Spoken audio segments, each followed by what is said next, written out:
So our group focused mainly on different art mediums and just how art can serve as a therapy besides the medicine, like pills and chemotherapy that we get during cancer.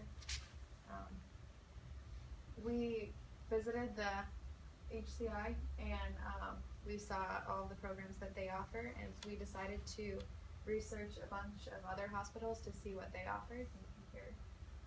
So Novant Health Medical Center offers personal training, massage therapy, nutrition services, community safety classes, diabetes services.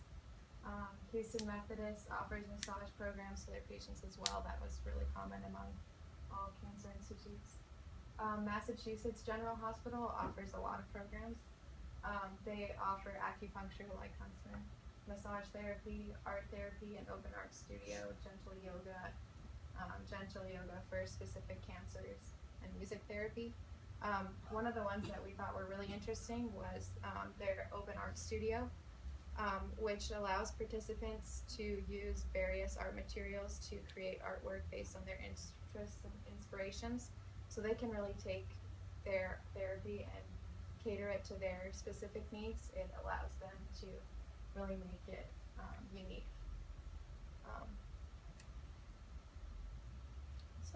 So we asked a question about art projects that we read that were targeted to the Hispanic/Latinx culture. And many of the genres, it seemed to me like were more like storytelling and telling how it reacted with their cancer and their well-being of themselves. So mainly, most of them were like, for example, like poetry, like music, painting, and dancing, and of course storytelling. We were privileged enough to have Meg Brady come in and talk to us about storytelling, and one of her quotes were, "To tell one story, a person needs other stories." So yeah.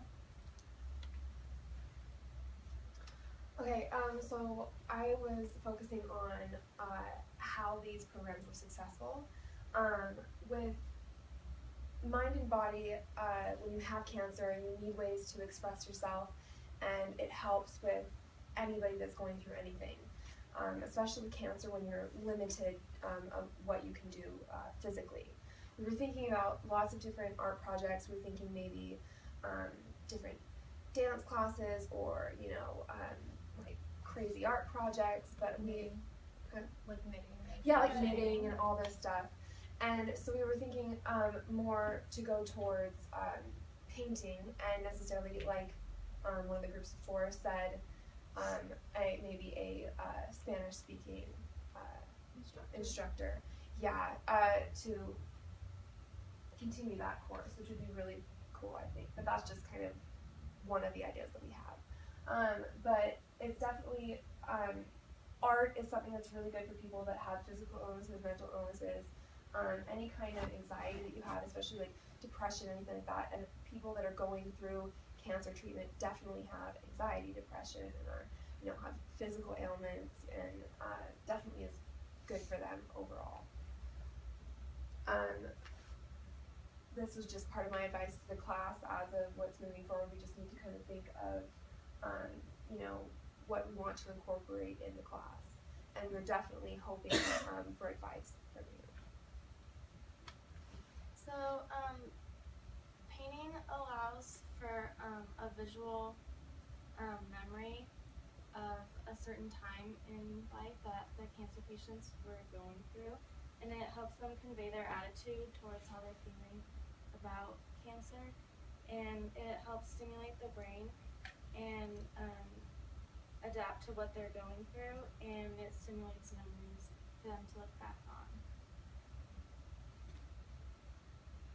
And if we did this painting project, we would have the cancer patients and survivors participate, and their family and friends. And Arthur Frank, the author of The Wounded Storyteller, said that knowing other people have suffered helps us get through our own suffering. And with that in mind, that would allow for the participants to bond and know that they all have this illness in common and get past it together. A lot of people are skeptical about art and healing. People have focused mainly on the methods of chemotherapy and other types of medicines for healing, but art therapy actually serves as a really big contribution to healing. And there was a study done in the Journal of Pain and Symptom Management called Relieving Symptoms in Cancer, Innovative Use of Art Therapy. And the specific aim of this study was to determine the effect of how 1 hour art therapy sessions on pain and other symptoms common to adult cancer patients and how they decreased over time. And what the study found is that there were significant reductions in 8 of the 9 symptoms, which were pain, tiredness, nausea, depression, anxiety, drowsiness, appetite, well-being, and breathlessness. A quote from their study says that art therapy is a clinical intervention based on the belief that the creative process involved in the making of art is healing and life-enhancing.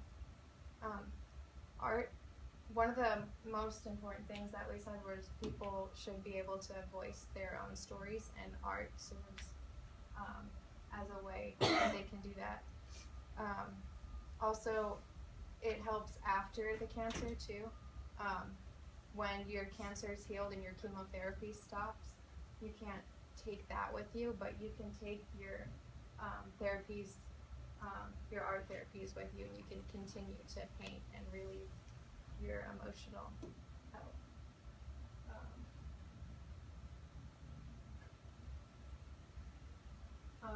Patients really stressed in this study that their levels of tiredness had decreased. The art made them feel energized, so that's really important, especially when the medicines really pull you down. So there are different genres used to work with cancer patients, and some I researched some of the most attended by the Hispanic Latinx culture in different hospitals. And some of the most popular ones would have to be painting, dancing, music, storytelling, and there are some more. But it seems to be that they're more, therapeutic for them to paint and to involve storytelling. Some of them are they aid them in psychologically, relieve them of all the stress and fear of cancer that has brought them down. So those are just some, other choices on the type of genre.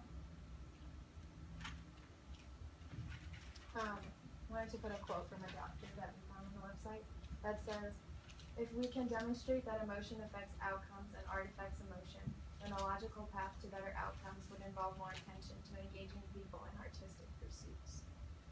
That was it. And we would just like to open the floor to any advice and critiques that you could give us would be very helpful.